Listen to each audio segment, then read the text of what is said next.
Right breaking news చూస్తున్నాం. వెలగపూడికి చెందిన మరియమ్మ హత్య కేసులో వైసీపీ మాజీ ఎంపీ నందిగం సురేష్కు బెయిల్ మంజూరు చేసింది కోర్టు. 10,000 రూపాయల పూచికత్తుతో ఆయనకు గుంటూరు 4వ అదనపు కోర్టు బెయిల్ మంజూరు చేసింది. నందిగం సురేష్ తరఫున లాయర్ చిరంజీవి వాదనలు వినిపించారు.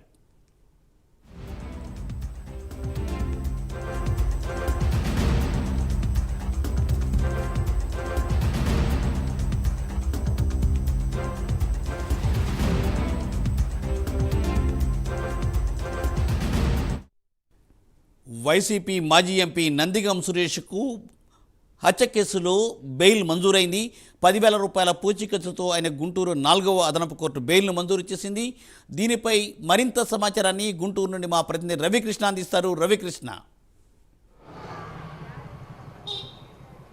మూర్తి ఎట్టకేలకు మాజీ ఎంపీ నందిగాం సురేష్కు బెయిల్ లభించింది. ఈరోజు గుంటూరు 4వ అదనపు మేజిస్ట్రేట్ ఆయనకి బెయిల్ అయితే మంజూరు చేశాడు. ఏదైతే 2022లో జరిగినటువంటి మరియమ్మ హత్య కేసు ఉందో ఆ హత్య కేసుకు సంబంధించి A1 ముద్దాయిగా కూడా ఈ ఎవరైతే ఈ నందిగాం సురేష్ ఉన్నారో నందిగాం సురేష్ గత కొంతకాలం నుంచి కూడా ఈ కేసుకు సంబంధించి రిమాండ్లో ఉన్నటువంటి పరిస్థితి. చాలాసార్లు బెయిల్ కోసం ప్రయత్నించినా కూడా బెయిల్ రాలేదు. ఈ రోజు అయితే మాత్రం బెయిల్ ఇవ్వడం అనేది జరిగింది. అంటే నందిగాం సురేష్కి సంబంధించి వాళ్ళది ఏదైతే వెలగపూడి గ్రామం ఉందో ఆ వెలగపూడి గ్రామంలో 2022లో మరియమ్మని హత్య చేయడం అనేది జరిగింది.